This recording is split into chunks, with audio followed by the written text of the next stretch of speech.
Внимание было уделено сфере ЖКХ, переселению из аварийного ветхого жилья. Среди прочего, высказана была идея о создании расчетного центра единого для республики. Насколько, на ваш взгляд, это своевременные шаги, эффективные? Что можете об этом сказать? Ну, вы знаете, я сегодня в докладе Сергея Анатольевича услышала то, что, наверное, хотела услышать.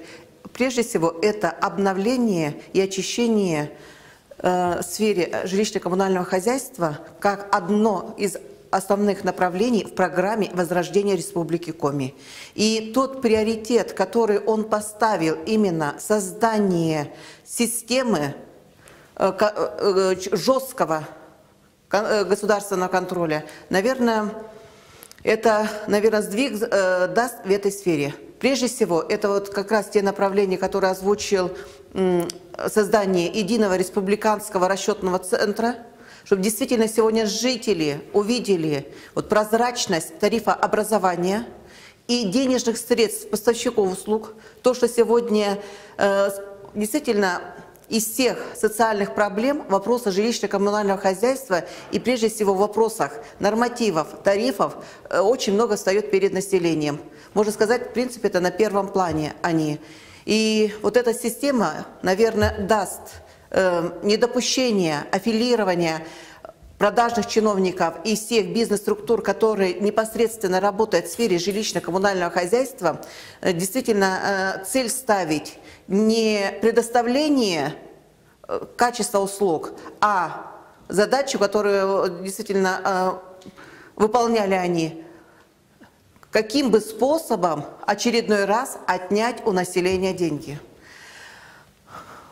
Действительно, акцент был поставлен на те вопросы, которые сегодня и рассматривает на своих заседаниях комитет. У нас комиссия постоянная комиссия, буквально недавно то, что мы ставили вопрос по лицензированию, ужесточению требований к управляющим компаниям. И сегодня в этом направлении будет тоже идти работа, недопущение их банкротства, ухода с денежными средствами населения и теми же людьми опять создавать новые управляющие компании. Вот для этого, наверное, тот стоп-лист, который предлагается по управляющим компаниям, но, наверное, я думаю, и конкретно по физическим лицам надо, понятно, управляющая компания может поменять название, как это происходит, а те же руководители, они остаются сегодня во главе новых управляющих компаний, которые обслуживают эти же дома. Наверное, надо отметить, что, конечно, в сфере ЖКХ очень много проблем.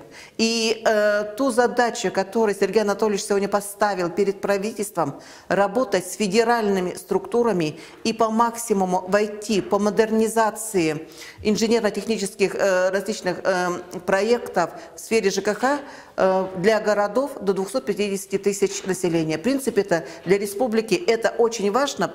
Если посмотреть по численности, конечно, у нас достаточно много городов могли бы войти и получить дополнительное финансирование. И, наверное, тот результат, который сегодня задачу ставят добиться стопроцентного обеспечения, прежде всего, питьевой, качественной водой для нашего населения, для замены инженерной инфраструктуры в сфере ЖКХ, потому что действительно они достаточно финансозатратные и одними денежными средствами муниципальных образований, даже республики, мы не можем достичь.